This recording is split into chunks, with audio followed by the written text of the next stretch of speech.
Hello everyone. आज मैं आपको हिंदी की कैदी और कोकिला के बारे में स्टोरी के बारे में बताना चाहती हूँ।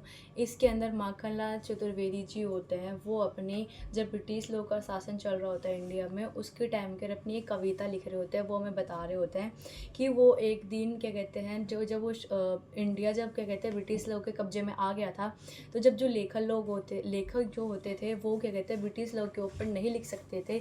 जो ब्रिटिश लोगों ने शासन किया तो उन्होंने साफ मना किया था कि जो भी ब्रिटिश लोगों की तरफ से उनके खिलाफ कुछ पत्र या फिर किसी को बढ़ावा देगा तो उसे काल कोठरी में डाल दिया जाएगा। एक दिन चतुर्वेदी जी ने खुद ही एक बार ब्रिटिश लोगों के ऊपर उनके खिलाफ कुछ पत्र लिखे और लोगों को घर में भिजवा दिए। जो कि ये बात ब्रिटिश शासन के एक क्या कहते हैं किसी को पता चल गई। उन्होंने अपने सैनिकों को बुलवा कर उनका जो जहाँ बैठकर वो लिखते थे, वो उनका रूम जो उन्होंने कहानियाँ लिखी थी वो सब फाड़ दी और जला दी। उनको एक काल कोठरी में कैद कर दिया गया। एक दिन रात हो रही होती है, बहुत अंधेरी रात। उस टाइम पर एक कोयल बहुत ज़ोर से चिल्लाकर रो रही होती है। वो उठकर अपने क्या कहते हैं काल कोठरी के दरवाजे पर आके देखते हैं कि वो कोयल रो रही होती है। और वो कोकिल से पूछते हैं कि क्या हुआ है, तुम इतनी गहरी रात में यहाँ क्या कर रही हो, जंगल क्या कम पड़ गया है। वो उससे ऐसा क्वेश्चन करता है, बट कोयल कुछ नहीं जवाब देती।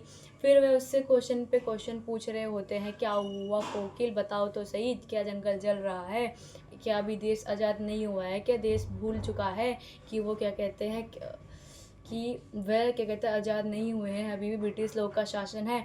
वो उससे पूछते हैं पर लेकिन कोकिल नहीं बता रही होती कुछ भी, वो चह चह करके रो रही होती है। आखिर में उससे क्या कहते हैं माखन लाल चतुर्वेदी उससे पूछ रहे होते हैं, आखिरी बार पूछ रहा हूँ, बताओगी तुम मुझे?